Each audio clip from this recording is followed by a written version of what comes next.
आज गिरिडीह में भी अयोध्या का एहसास हो रहा है। जब अयोध्या में श्री राम मंदिर प्राण प्रतिष्ठा में गए थे तो उस समय भी इससे थोड़ा थोड़ा और अधिक ठंड था,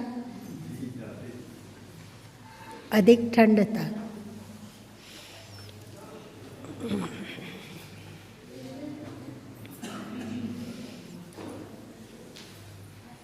और भगवान अयोध्या में भी बर्फ की वादियों का एहसास कराना चाहते थे। मतलब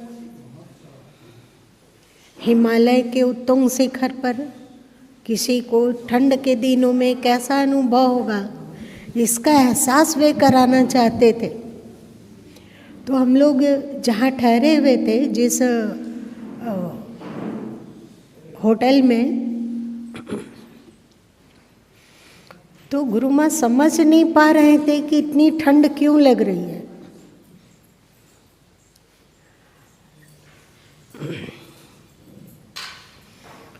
संभवतः 1 मिनट भी नहीं हुआ होगा पूरे रात भर जब ठंड से कांपा ना जा रहा हो।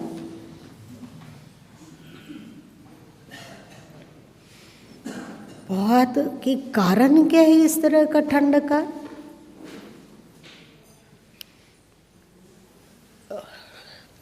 सुबह हुआ तो सब स्नान आदि करके आ गए कच्छ में।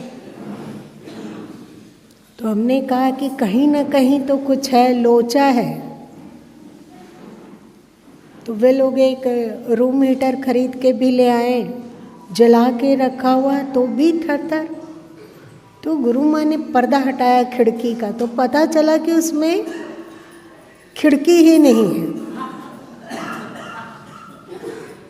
मतलब खिड़की का चौखट्टा वगैरह सब है पर पल्ला नहीं है।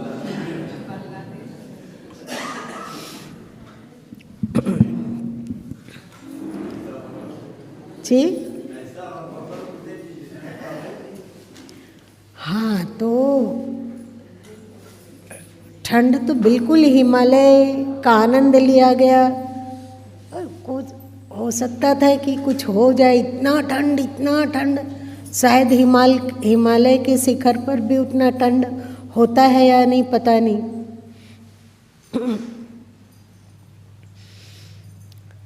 तो अयोध्या में उन्होंने हिमालय का एहसास कराया और गिरिडीह में अभी प्रभु अयोध्या का एहसास करा रहे हैं। ऐसे ही कुहासा, जब हम लोग मंदिर के प्राण प्रतिष्ठा का आयोजन शुरू हो गया था तो हम लोग सब खुले आकाश के नीचे आराम से विराजित थे। जितने भी आमंत्रित संत थे वे लोग खुले आकाश के नीचे, सामने में सारा पूजा अथवा जो भी विधि विधान है वो सब कुछ हो रहा था। और हम लोग खुले आकाश में थे और लगभग 7 बजे से वहाँ बैठा गया और शुरू होते होते 10 बज गया। इस 10 बजे 11 बजे तक धूप की एक कोई ऐसा लगता है कि बादल भी बारात के साथ सज धज कर श्री रामोत्सव में सम्मिलित होने के लिए अधीर हो। लेकिन उन लोगों की रसाकसी भी बहुत ही आनंददायी थी। किसकी? सूर्य की रोशनी की और बादलों की। आपस में उन लोगों का फाइटिंग शुरू हुआ करीब 11 साढ़े 11 बजे से। कभी सूर्य की किरणें विजयी होती और वो छिटक जाती। उनसे लगता है कि मैं पूरी धरती को अपना गर्मी देती हूँ, रोशनी देती हूँ, और आज के ऐसे अवसर पर ये बादल हमसे जीत रहा है, ये कुहासा। तो वो कभी सूर्य की रोशनी बादल को पटकनियाँ दे रहे थे और कभी ये कुहासा सूर्य की रोशनी को पटकनियाँ दे रहे थे। उन लोगों की भक्ति ओह देखते ही बनती थी। किसकी भक्ति? हाँ, कुहासा और सूर्य की रोशनी की। और हम लोग सभी आपस में कुछ कुछ कर रहे थे, तो गुरु माँ क्या करेंगे अब। जहाँ पे हम लोगों का बैठक था या कुर्सियाँ लगी हुई थी, इस ओर श्री राम का जो भी हो रहा था सो हो रहा था। मोदी जी लोग वहीं पे थे और वहीं पूजा पाठ चल रहा था। तो यहाँ से तिरछा होके उन्हें देख पाना कठिन था, स्पष्ट रूप से देख पाना कठिन था। तो एक उपाय गुरु माँ को सूझा कि चलो बाहर का दृश्य ना सही, अंदर के श्री राम का आनंद ले लेते हैं। तो आँखों को बंद कर लिया गया।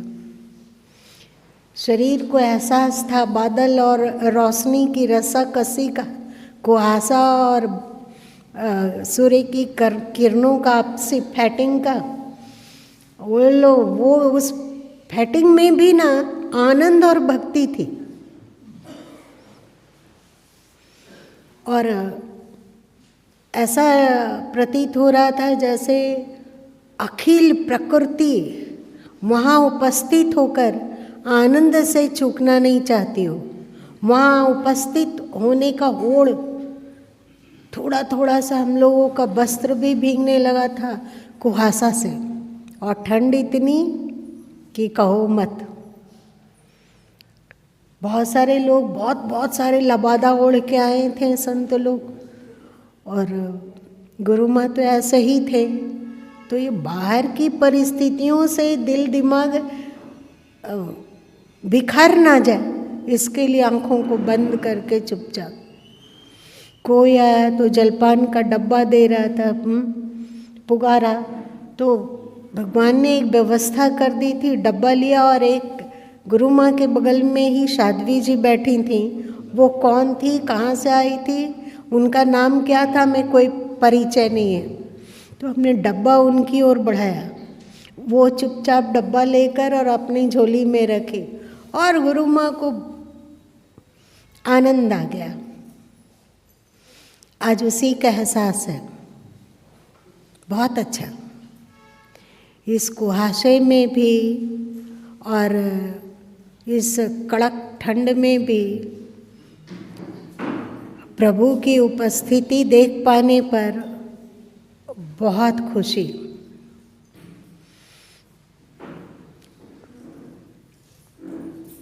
अब आप लोग शुरू कर सकते हो। आप लोग कुछ बताओ। वैसे 11 जनवरी को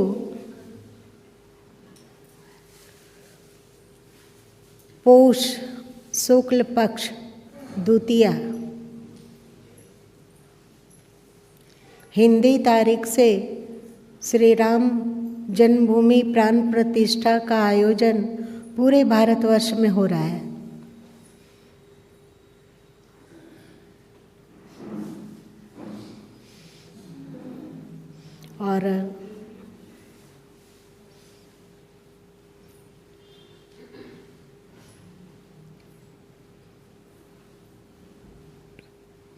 और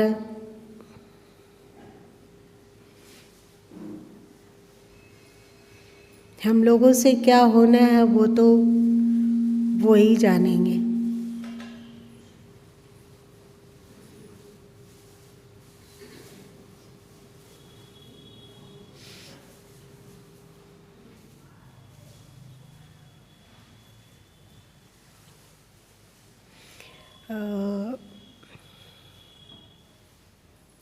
अभी थोड़ी देर पूर्व आप लोग भजन नहीं शुरू करोगे तो क्या गुरु माँ करेंगे। अभी थोड़ी देर पूर्व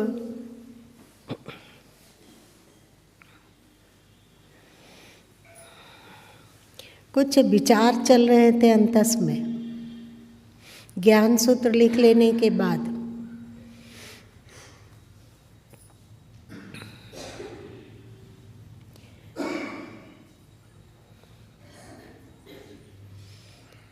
कि ईसाई लोग कहते हैं कि गॉड सन है कौन, ईसा मसीह जी। ईश्वर के पुत्र हैं ईसा मसीह जी। तो प्रश्न उठता है कि उनका बाप कौन है। आप लोगों को प्रश्न उठा क्या? उनके बाप कौन है, उनके पिता कौन है? तो इसको आप ढूंढिएगा तो गीता में पाएंगे, जब श्री कृष्ण कहते हैं हम माता पिता दाता। समझ में बात आई?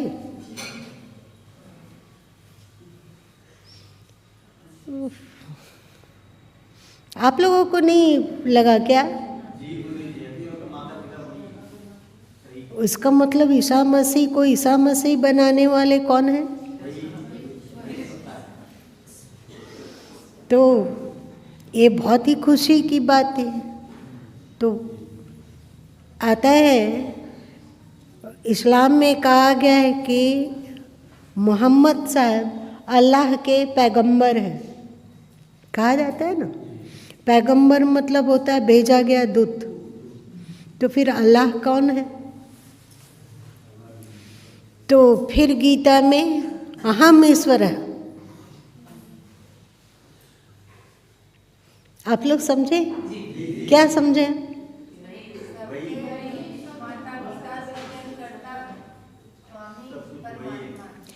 एक बात बताइए आप लोग कि किसी से आप मिलने गए हों, अपने किसी भी परिजन से अथवा मित्र से,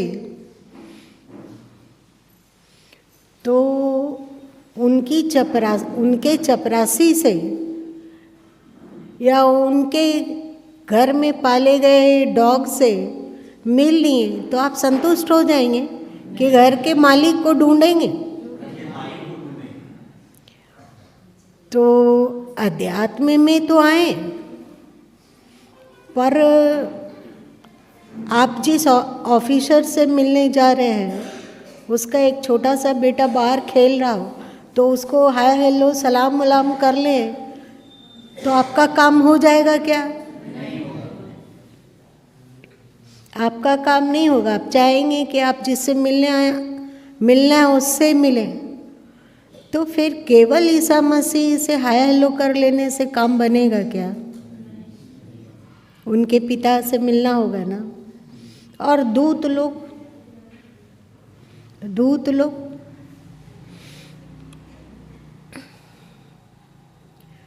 केवल उनके स्टाफ से मिल लेने से काम बन जाएगा क्या? नहीं बनेगा। तो हम लोगों को उनके जो स्वामी है उनसे मिलना होगा। तो उनके स्वामी और उनके पिता हमारे पास है।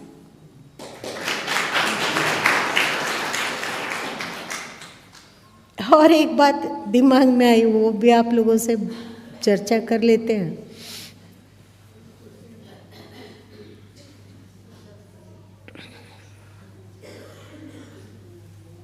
कि बहुत सारे लोग कहते हैं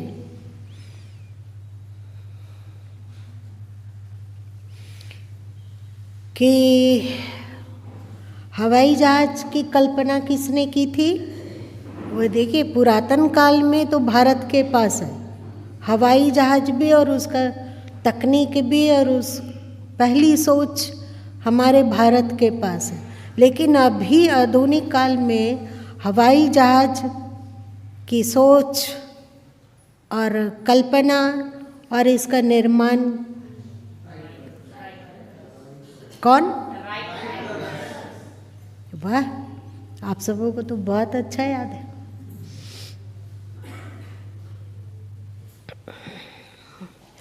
अब आप उस हवाई जहाज को बना रहे हो, उनका जो भी तकनीक रहता हो उसको आप लेकर बनाओ, तो खोजी कौन कहा जाएगा, आप या वे?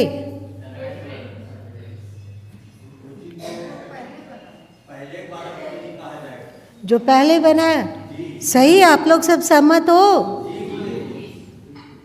मजा नहीं है? आप लोगों के इतने उत्साह और उमंग की बात सुनकर भी आप लोग सहमत है ना? अब दुनिया के किसी भी धर्म में जो भी सनातन धर्म पहले से कह चुका है, चाहे वो सत्य हो, दया हो, करुणा हो, प्रेम हो, अहिंसा हो, आपसी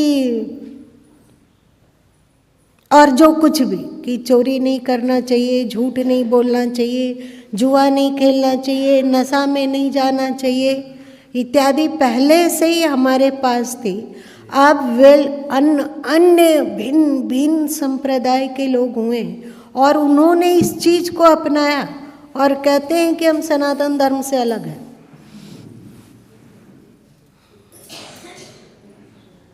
इसका मतलब कि क्या वे अपने आप को चोर साबित करना चाहते हैं कि लिया है तो हमने वहां से लिया है तो हमने वहां से, लेकिन स्वीकार नहीं करेंगे।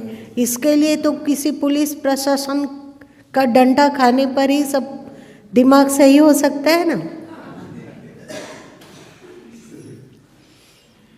तो जितनी भी उच्च क्वालिटियां हैं, चाहे वो धरती के किसी भी पंथ संप्रदाय के पास हो, चाहे वह, बहुत सारे लोग कहते हैं कि बौद्ध धर्म वो हिंदू धर्म से अलग है। अगर यदि ऐसा है तो 250 साल पहले महात्मा बुद्ध हुए और उन्होंने जो लिखा वो सनातन धर्म में पहले से था या नहीं?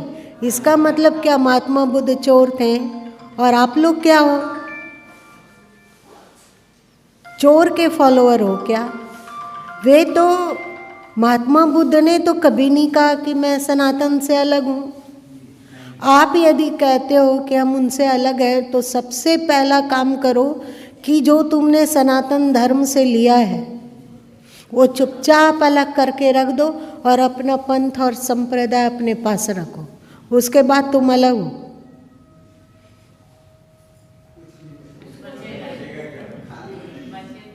कुछ भी नहीं।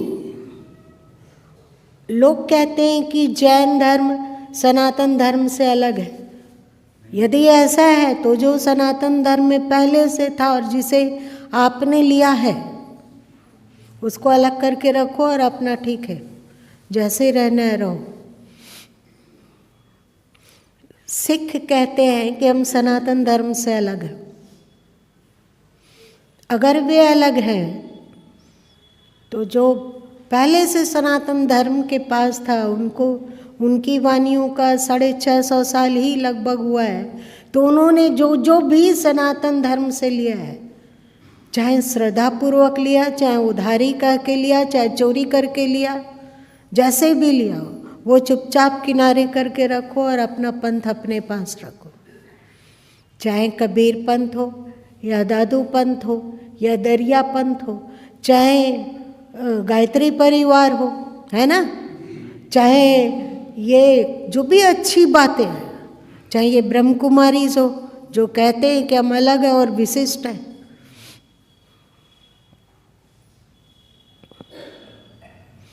तो चुपचाप जो सनातन धर्म से लिए हो उसको रखो और यहाँ से फूटो।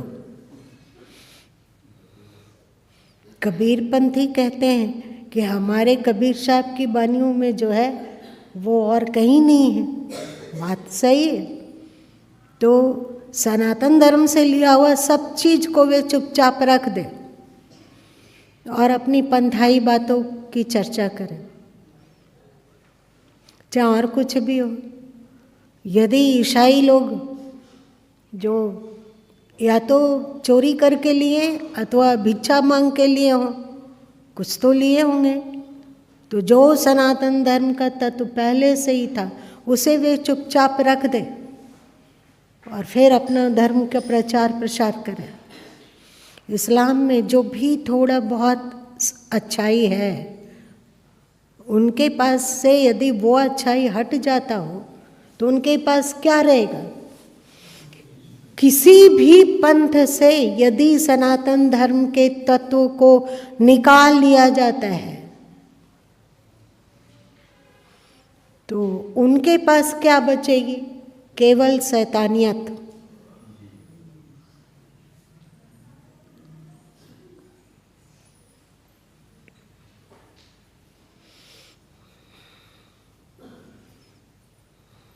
बिजली का ये बल्ब वगैरह का आविष्कार किसने किया है?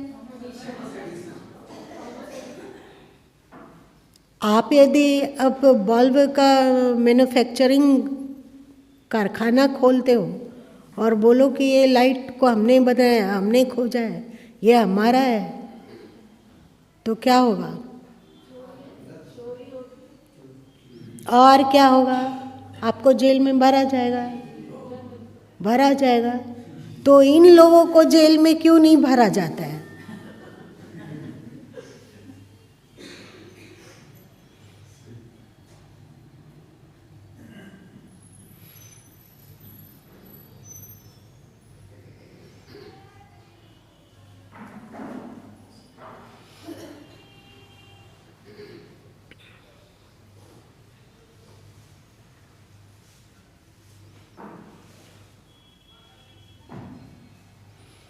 आप लोग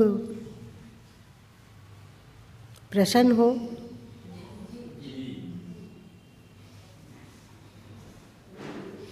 देखिए, जो लोग महाराणा प्रताप के कुल खानदान में आते हैं तो उन लोगों का जो बातचीत करने का तरीका होता है और उनका जो वे अपना आत्म परिचय देते हैं तो उसमें उनका गौरव से सीना चौड़ा रहता है या वे थोड़े सिकुड़े हुए रहते हैं? और जो श्री राम के वंशज हैं,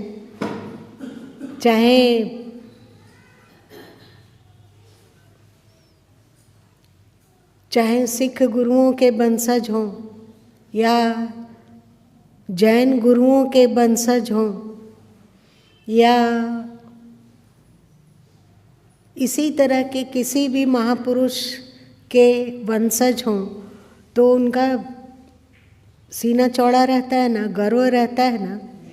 तो हम लोगों को कितना गर्व होना चाहिए कि अरे भैया, हम तुम लोग जहाँ से थोड़ा बहुत भिक्षा लिया है अथवा चोरी चपारी किया है, हमारे पास मूल खजाना है।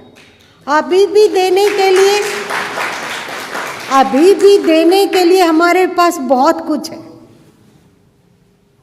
हम उस खानदान में जन्म लिए हैं, उस परंपरा में जन्म लिए हैं।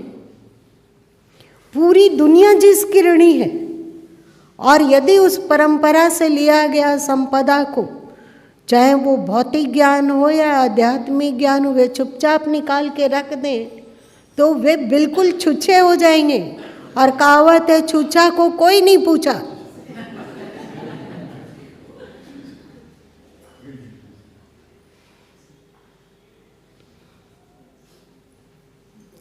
सबसे पहले यदि हम अपनी महानता को, महत्व को, अपनी दिव्यता को समझेंगे तो हम लोगों के भीतर एक अद्भुत ऊर्जा का जागरण होगा। सही? अद्भुत ऊर्जा का जागरण होगा और हमें लगेगा कि पक्का है कि हम बहुत पुण्यशाली रहे होंगे, बहुत पुण्यशाली रहे होंगे, इसलिए डायरेक्ट उस परंपरा में जन्म लिए और अभी भी हम उस परंपरा के वाहक हैं।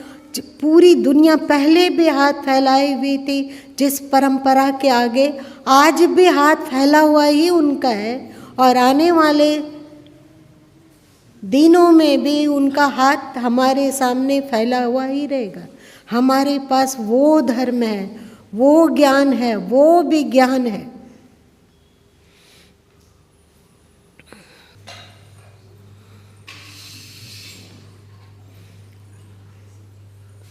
आप लोग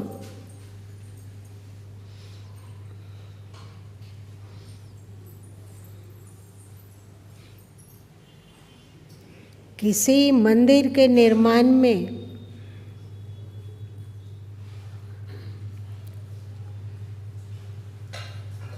योगदान दिए हो या ना दिए हो, पर किसी भव्य और प्रसिद्ध मंदिर का निर्माण आपके पूर्वजों ने किया है, इसे आप गौरवपूर्वक सुनाएंगे और अपने हृदय में कुछ कुछ होगा या नहीं होगा? क्या क्या होगा? हमारे पूर्वज का बनाया हुआ है ये, है ना, और उसमें हमारा दावा भी है। तो अरे तुम्हारे पूर्वज ने बनाया, वे कौन थे? तो आप बोलोगे कि वे मेरे परबाबा के परबाबा थे, लेकिन फिर भी तो स्मरण है ना, स्मृति है। और स्मृति रहने के कारण जो भी वंश उसमें आते हो, जो भी पीढ़ी जन्म लेती हो, सबको एक गौरव बोध होता है। ठीक है ना? तो हम लोगों ने पूरे विश्व को शांति का मंत्र दिया, अध्यात्म की सीख दी, मानवता और मनुष्यता का ज्ञान दिया। मनुष्यता के मंदिर को हमारे पूर्वजों ने बनाया, हमारे ऋषियों ने इसकी खोज की। तो हम लोगों में से किसे किसे गर्व है? जरा हाथ उठाना। गर्व है, लेकिन हम लोगों को इसकी चर्चा नहीं करते हैं। एक छोटा सा मंदिर हमारे पूर्वज बनाए तो उसका हम लोग ढोल पीटते चलते हैं। तो इसका क्यों नहीं हम ढोल पीट के बोले कि हमारे पास है, जो भी तुम थोड़ा बहुत पाए हो वो हमारा दिया हुआ भीख है। तुमने उसे नहीं अर्जा है, तुमने उसे नहीं कमाया है। ये विचार आ रहा था सुबह। और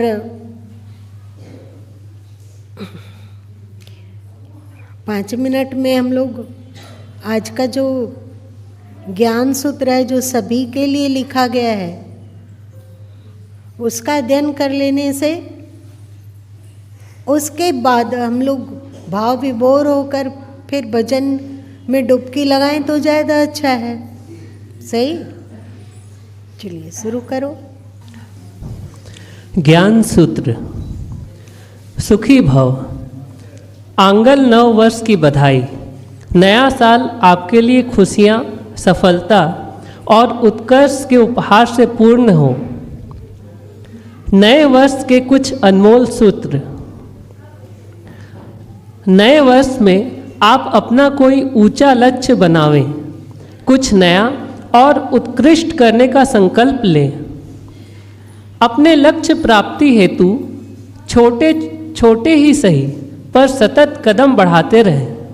ऐसा करने से लक्ष्य प्राप्त करना सरल हो जाएगा। अपने लक्ष्य को स्पष्ट शब्दों में परिभाषित करें, जिससे आप अपने लक्ष्य को भली भांति समझ सकें। आपके कार्यकलाप लक्ष्य प्राप्ति के अनुरूप हो। योजनाबद्ध तरीके से कार्य करें। आलस्य और प्रमाद से बचें। परिश्रमशील बने। धैर्य को मित्र बनावें। एक दिन में लक्ष्य मिलना संभव नहीं है। लक्ष्य प्राप्ति में समय लग सकता है। अतएव साहस, धैर्य व उत्साह बनाए रखें। लक्ष्य प्राप्ति के मार्ग में सकारात्मक व यथार्थ सोच को अपना मित्र बनावें। यह आपके मार्ग को सरल बनावेगा। बाधाओं से पराजित न हो, प्रत्युत बाधाओं को परास्त कर धूल चटा देने की युक्ति ढूंढें और हौसला बनाए रखें। ऐसे प्रेरणादायक लोगों से जुड़े जो आपको प्रेरित और उत्साहित करते हो। यदि कोई योजना काम नहीं कर रही हो तो उसे बदलने में संकोच न करें। लचीला होकर ही व्यक्ति सफल होता है। अपने परिजनों, मित्रों व सलाहकारों से अपनी योजना की चर्चा करें और उनका समर्थन प्राप्त करें। ऐसा करने से आपकी कार्य क्षमता में आश्चर्यजनक वृद्धि होगी। हतोत्साहित करने वाले तथ्यों व लोगों से दूर रहें। तनाव न करें। बाधाओं व समस्याओं का समाधान ढूंढने हेतु सार्थक चिंतन करें, चिंता नहीं। मन के वेग का नहीं, विवेक का अनुसरण करें। स्वस्थकर भोजन लें, पर्याप्त पानी पिएं, नियमित व्यायाम करें और स्वस्थ रहें, क्योंकि स्वस्थ शरीर में ही स्वस्थ मस्तिष्क का वास होता है। स्वस्थ शरीर व मस्तिष्क एवं शांत व कुशाग्र मन बुद्धि के लिए प्राणायाम व ध्यान सच्चा बंधु सिद्ध होता है। सत साहित्यों का स्वाध्याय भी नित्य नई ऊर्जा से पूरित करता है। अतः इन सभी सूत्रों को जीवन का हिस्सा बनावें और जीवन के उच्चतम शिखर को छू लें। पुनश्च गुरु गोविंद की ओर से बहुत बहुत आशीर्वाद। सुखी हो और सफल हो। शुभम भवतु, मंगलम भवतु।